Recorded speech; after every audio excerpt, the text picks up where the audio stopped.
What really happened to the stars of Storage Wars? The ones we laughed with, rooted for, and watched strike gold or go home empty-handed. Over the years, some familiar faces have vanished from the screen, leading fans to wonder, did something tragic happen? Were there fallouts behind the scenes? Or did they simply walk away from the spotlight? Well, the truth isn't as grim as the rumors suggest, but it's just as surprising. Barry Weiss. Barry Weiss wasn't just a cast member on Storage Wars. He was the heart and soul of the show.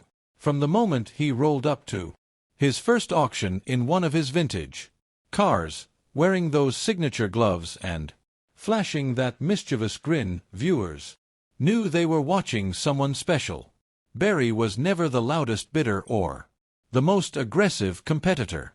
Instead, he brought something the show desperately needed: pure, genuine joy.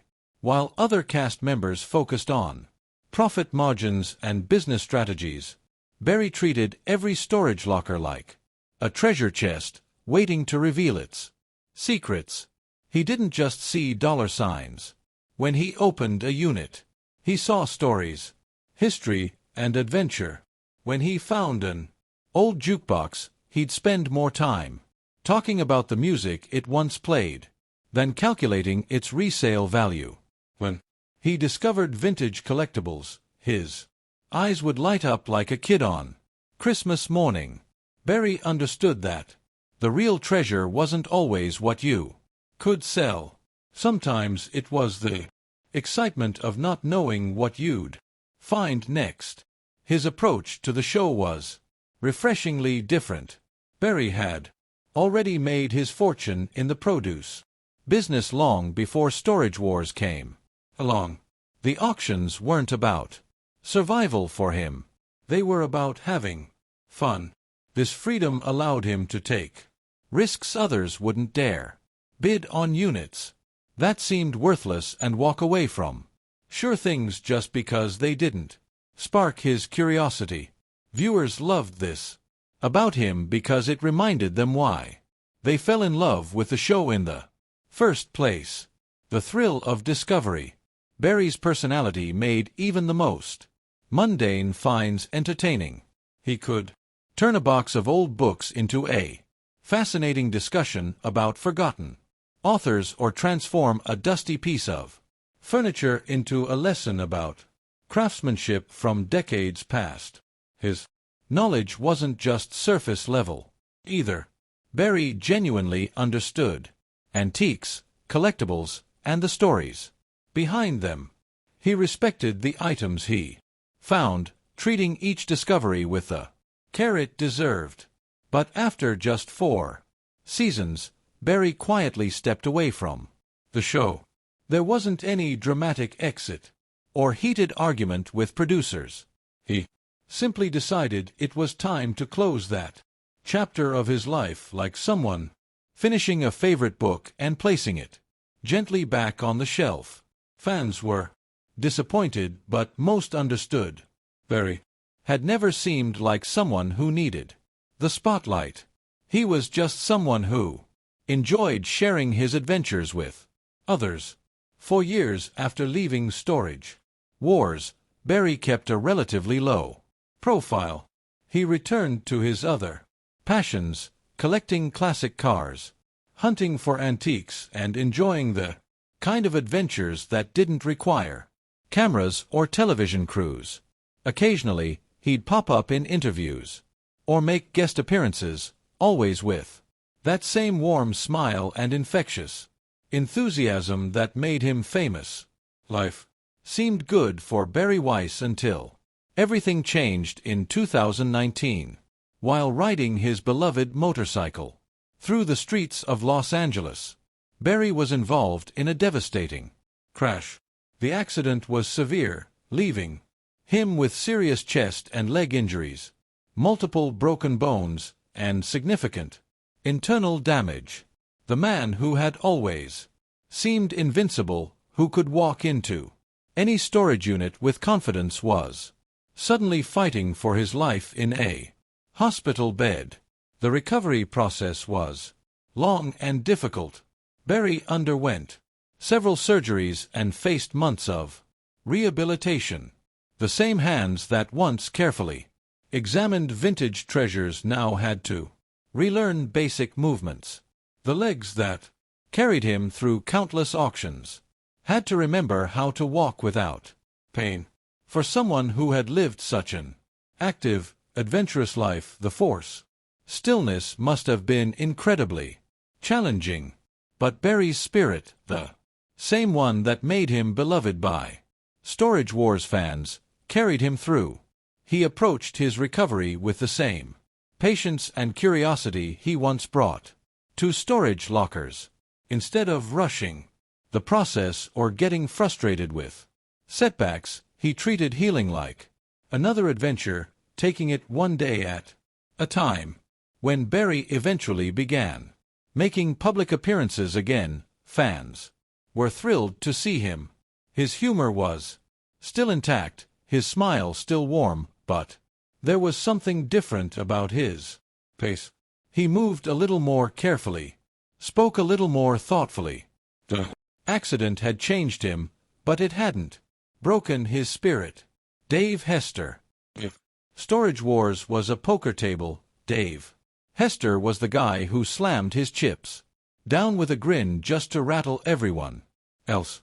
From the very first episode, he was the man you loved to hate. Loud, confident, and never afraid to outbid someone by a single dollar, Dave thrived on competition. His infamous YUP became both his signature and a source of annoyance for the other bidders. He wanted the best locker, the highest profit, and the last word. But in 2018, Dave's story took a sharp turn. Late one night, he suffered a stroke that left him struggling with speech and coordination. Instead of standing in front of a storage unit, he was lying in a hospital bed facing weeks of rehab. For a man who thrived on control, it was a humbling moment. Dave disappeared from the show for a while. The man who once fought tooth and nail over dusty boxes now had a different battle, his own health. Slowly, he rebuilt his strength and returned to the auction world. Though Storage Wars was no longer his main stage, fans noticed the change. He seemed calmer, less interested in constant battles, and more focused on enjoying life. Even if people didn't miss his antics, they respected the man who fought his way back from a life-threatening moment. It was proof that even the loudest voice sometimes needs to go quiet before it can be heard again. Ivy Calvin. Ivy Calvin didn't stroll into Storage Wars. He marched in like he owned the place. A former arena football player and mixed martial artist, Ivy had the kind of confidence that made people step aside when he walked in. Dubbed the King of Palmdale, he could sniff out a valuable locker in seconds. For Ivy, the storage game wasn't just about making money.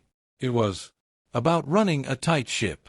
He took pride in his resale store, Grandma's Attic, where every piece had a place. He was the kind of buyer who could spot a hidden gem under a pile of dusty blankets and still have time to joke with his competitors. But over time, fans noticed something. He was showing up less. His booming laugh and competitive edge weren't gone, but they were rarer. Away from the cameras, Ivy was focusing on his health and spending more time with his family. In later appearances, his sons often joined him, turning the auctions into family outings rather than high-pressure battles. By stepping back without fanfare, Ivy proved that sometimes the biggest victories happen away from the public eye. Darrell Sheets. If Barry Weiss was the cool uncle, Darrell Sheets was the wild older cousin who would bet his last dollar just for the thrill of winning. Nicknamed the Gambler, Darrell lived up to his name, always chasing the big score.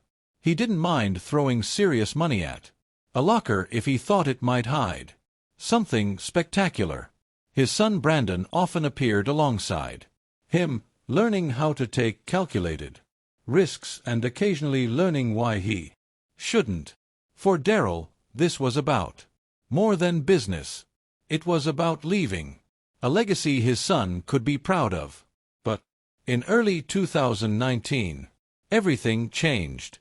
After a normal day, Darrell felt sudden chest pain. He ignored it at first, but it got worse, and soon he was in the middle of a massive heart attack. It wasn't just a health scare. It was a life-or-death moment. The man who thrived on adrenaline had to slow down, not by choice, but by necessity. His absence left a noticeable gap on the show. Fans missed his big wins, his bigger losses, and his fearless attitude. Brandi Passante and Jarrod Schulz. They were like the couple next door who somehow got invited to every party because they were just that entertaining to watch. From their very first episode, viewers could tell they were total opposites. Brandi with her cool, level-headed approach, and Jarrod with his let's just wing it energy. She'd stand there scanning a storage locker with laser focus, trying to figure out if the pile of boxes was worth the gamble. He'd already be itching to place a bid just for the thrill of it. That push and pull was what made them fun. You could practically see Brandi rolling her eyes as Jarrod went after something questionable, and you could see Jarrod's grin when she turned out to be right. They had a way of balancing each other. He brought excitement, she brought caution. Together they made decisions that sometimes worked out perfectly and other times not so much. On the show, they ran their own thrift store now and then, turning their finds into cash. But behind the laughter and bickering, things were changing. Away from the cameras, their relationship was going through rough waters. By 2020, the news quietly slipped out. They had broken up. There was no dramatic on-screen blowout, no public war of words. It just happened. Later, Brandi hinted that the relationship had been far from easy. Didn't give all the details, but the little she shared made it clear it had been complicated and painful. After the split, Brandi shifted her focus to her children and away from the demanding filming schedule. Jarrod, for his part, also faded from the spotlight. Without their back-and-forth banter, the show felt different. Fans missed them not just as individuals, but as a duo. They were proof that not all treasure hunts are about antiques and collectibles. Sometimes the real value is in the chemistry between two people, even if it doesn't last forever. Rene and Casey Nezhoda. When Rene and Casey joined Storage Wars, they brought a totally different energy. Rene's booming voice could cut through any crowd, and he had a sharp eye for valuable items. Casey, meanwhile, balanced him out with a warm personality and careful attention to detail. You could tell they weren't just playing at being partners.